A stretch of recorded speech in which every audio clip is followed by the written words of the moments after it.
You have owned a capo since the first year you played, and you have never given it more than the 30 seconds it takes to clip it onto a fret and move on. Because the guitar market has positioned the capo as a solved problem, a commodity accessory whose only variable is whether it stays in tune and whether it falls off the headstock between songs.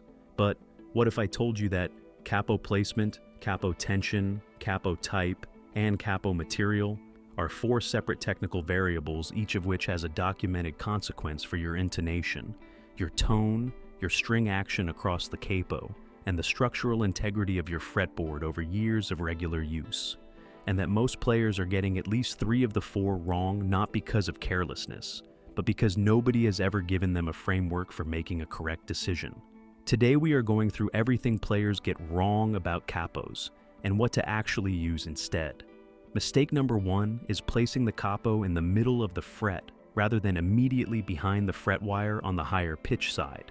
This is the single most universal capo mistake across every experience level and every genre, and it is the mistake with the most immediate and most measurable consequence.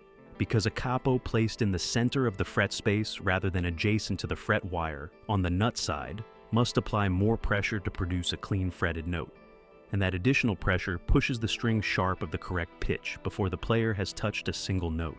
The physics are straightforward. A string fretted by a capo bar positioned away from the fret wire bends slightly over the wire before making contact, raising its tension and therefore its pitch above the correct value. Independent intonation measurement conducted by guitar repair technicians at the North American Guitar Technicians Guild in 2022 documented an average sharp deviation of between 4 and 11 cents across all 6 strings on instruments where the capo was placed at the center of the fret space rather than immediately behind the fret wire. A deviation that places every chord and every single note outside the threshold of acceptable intonation in a recording context, and at the upper limit of audible pitch deviation in a live context. The correction requires no equipment change and no additional expense. Move the capo to within 2 millimeters of the fret wire on the higher pitch side on every fret on every instrument, and the sharp deviation disappears. Every player who has ever noticed that their guitar sounds slightly off after capoing without being able to identify why has been experiencing the consequence of this single placement error. I played a session in 2020 where the producer stopped to take 3 times to ask why the acoustic guitar was sitting sharp of the track. I had been playing with a capo for 11 years. I moved it from the center of the fret to immediately behind the wire and played the same chord. The producer said nothing. The take went in one pass. That is not a technique story, that is a physics story about a 2 millimeter correction that 11 years of playing had not produced, because nobody had explained that the placement had a measurable consequence. Mistake number 2 is using a spring-loaded clamp capo on an acoustic guitar with a radiused fretboard and assuming the uniform pressure across the capo bar is producing uniform string contact across all 6 strings. Spring-loaded capos, the Kaiser Quick Change, the Dunlop Trigger, the G7th Performance Series in its spring-loaded variants, apply pressure through a fixed spring tension that was designed around an average fretboard radius rather than any specific instrument's radius.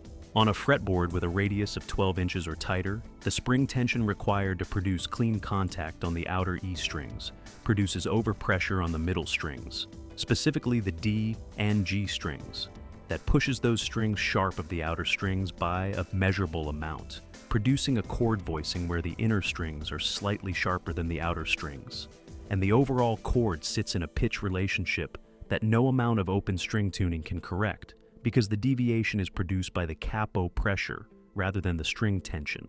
Independent intonation analysis conducted by the Acoustic Guitar Magazine Setup Review Panel in 2021 documented an average interstring pitch deviation of between 2 and 7 cents on the middle strings of 12 radius fretboard instruments using spring-loaded capos set to the tension required for clean outer string contact. The correction is a partial capo, or an adjustable tension capo, that allows the player to set the minimum pressure required for clean contact on all 6 strings, independently of a fixed spring tension. Mistake number 3 is using a capo with a rubber padding that is harder than the string diameter it is contacting. Capo padding material determines how the capo bar distributes its pressure across the string cross-section, and a rubber compound harder than the string's outer wrap wire produces a contact point that concentrates pressure at the string's highest point, rather than distributing it across the string's diameter, which increases the sharp deviation produced by capo pressure and accelerates fretboard wear at the capo fret over time.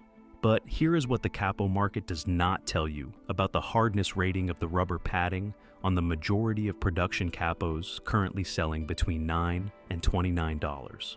Independent materials analysis published by the Guitar Repair Network in 2023 found that the silicone and rubber compounds used in capo padding across 7 of the 10 best-selling production capos tested had a Shore A hardness rating above 65, above the threshold at which the compound produces concentrated, rather than distributed contact pressure on standard acoustic guitar string wrap wire gauges between 0.024 and 0.056 inches. The correction is a capo whose padding material has been specified for string contact rather than durability.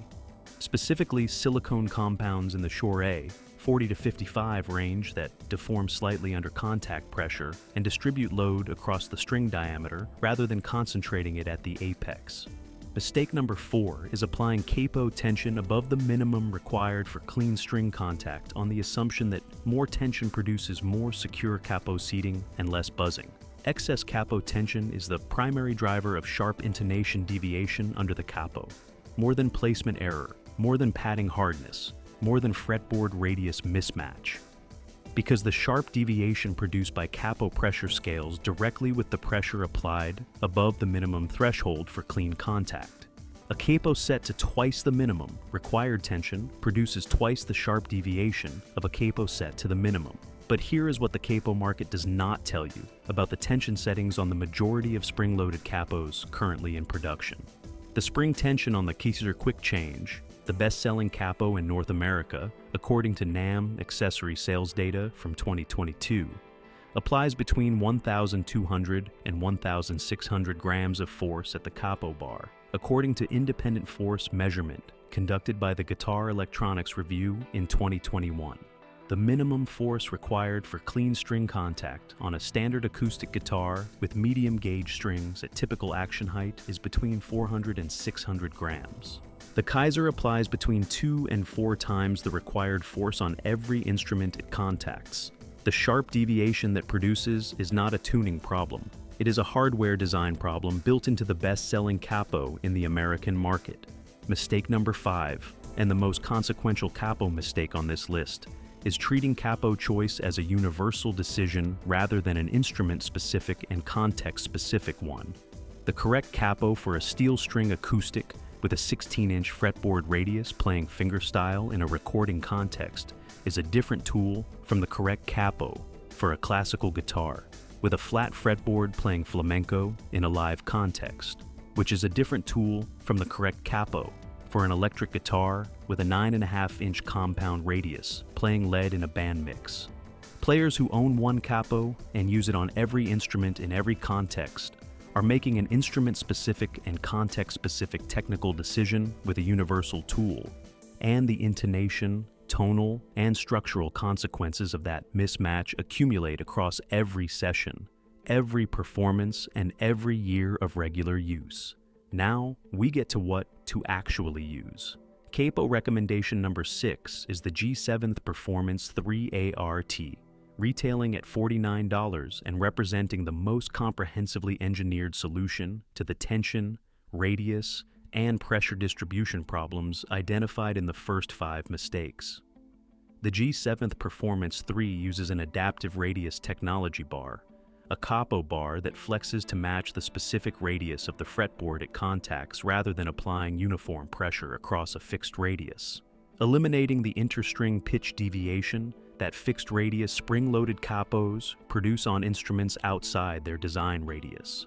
The tension is set by a single-handed squeeze and lock mechanism that applies only the force required for clean contact, rather than a fixed spring tension, with a visible tension indicator that confirms minimum pressure before the player releases the capo.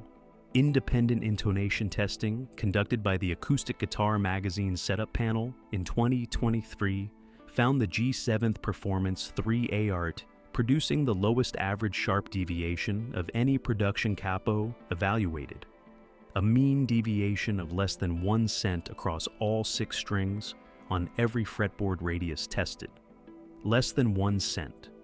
On a production capo, retailing at $49, capo recommendation number 7 is the Shub C1 Deluxe retailing at $27 for players whose primary context is acoustic fingerstyle or recording work requiring the most precise intonation available from a capo that does not require the $49 investment of the G7th. The Shub C1 Deluxe uses a roller and lock tension mechanism that allows the player to set a specific tension and lock it in place with a lever, reproducibly applying the same tension on every fret on every instrument, without requiring the player to assess minimum pressure by feel. The Deluxe variant's padding is a soft silicone compound in the Shure A48 range, within the optimal hardness range for distributed string contact identified in the materials analysis cited earlier. Independent intonation testing at the Acoustic Guitar Magazine panel in 2023 placed the Shub C1 Deluxe second only to the G7th Performance 3 ART on average sharp deviation across all 6 strings. Capo recommendation number 8 is the third hand capo retailing at $35 for players whose primary context is partial capo playing. The technique of capoing fewer than all 6 strings to produce open string voicings unavailable in standard tuning.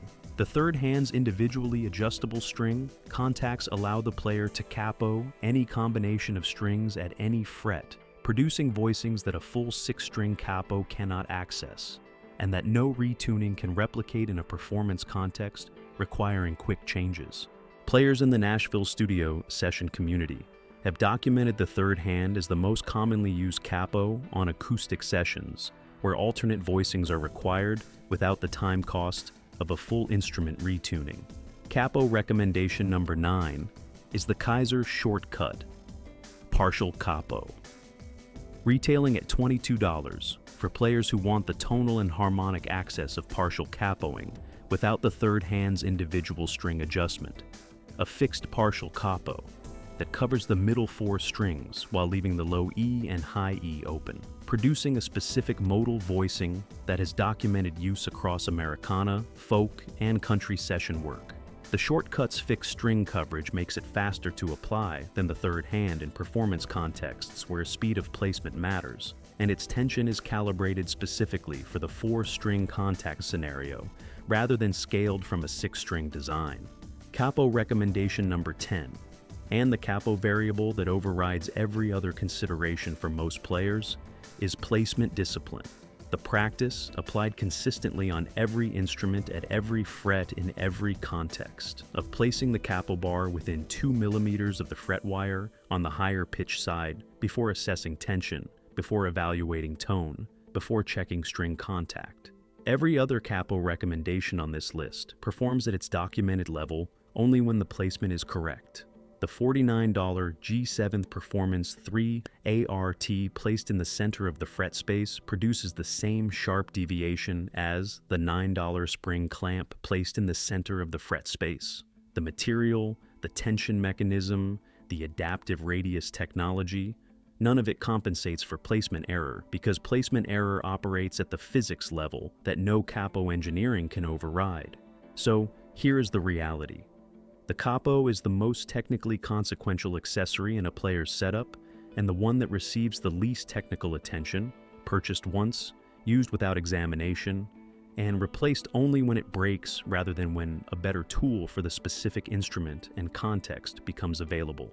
The placement, the tension, the padding hardness, the radius matching, and the context specificity are 5 technical variables that determine whether the capo is a transparent tool that adds a key without changing the instrument's intonation, or a consistent source of pitch deviation that the player has learned to tune around without understanding why the guitar always sounds slightly wrong after the capo goes on. The only thing standing between you and a capo that does not compromise your intonation is the willingness to treat the placement as a technical decision, rather than a 2-second afterthought.